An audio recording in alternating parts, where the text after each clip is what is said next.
Thank you, Mr. Chairman. As I noted in my opening statement yesterday, I cannot support H.R. 4775 because it stacks the deck in favor of an industry over public health concerns, and it would permanently weaken the Clean Air Act as well as future air pollution health standards for all criteria pollutants. Mr. Chairman, in his latest report entitled State of the Air 2016, the American Lung Association gives Cook County, the county in which I live, Cook County, Illinois, in the south side of Chicago, and a grade of F for its ozone grade.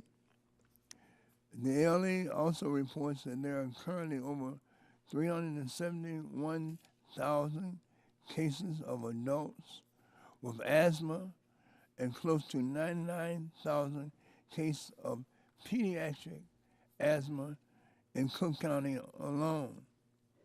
Mr. Chairman, before using the new ozone standard of 70 parts per million, 70 parts per billion, EPA poured over an extensive inventory of scientific research and found that ozone inflames the lungs and causes asthma attacks.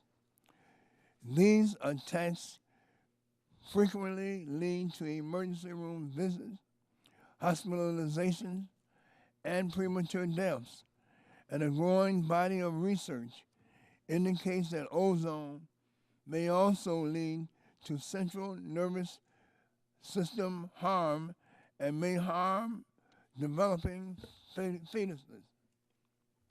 Mr. Chairman, the new standard that the EPA recently issued already represents a measured approach that seeks to balance both public health impacts as well as the rule's overall cost benefit, even though this is not a prerequisite of the Clean Air Act. Mr. Chairman, on the other hand, H.R. 4775 represents the exact opposite of a measured approach, as it unabashedly tips the scales in favor of industry over public health. Mr. Chairman, in fact, many of the nation's health organizations aggressively lobbied for a more productive level than the 70 parts per billion that the EPA recently issued based on current health-based scientific data.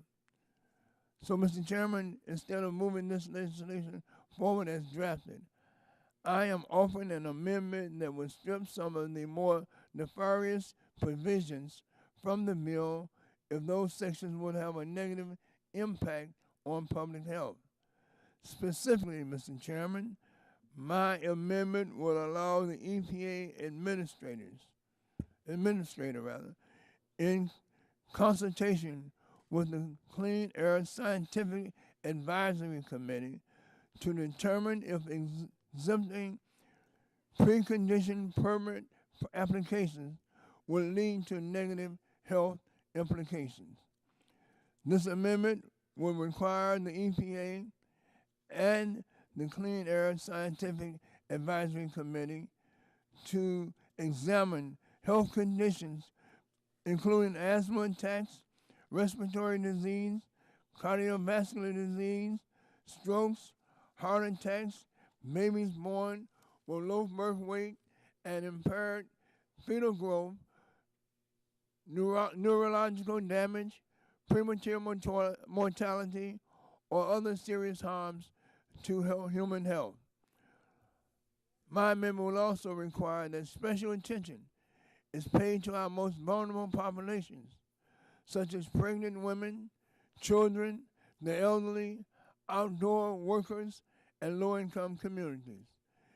Mr. Chairman, if there's a determination that these adverse health impacts will be exacerbated due to the provisions called for in Section 2, then that section would cease to apply.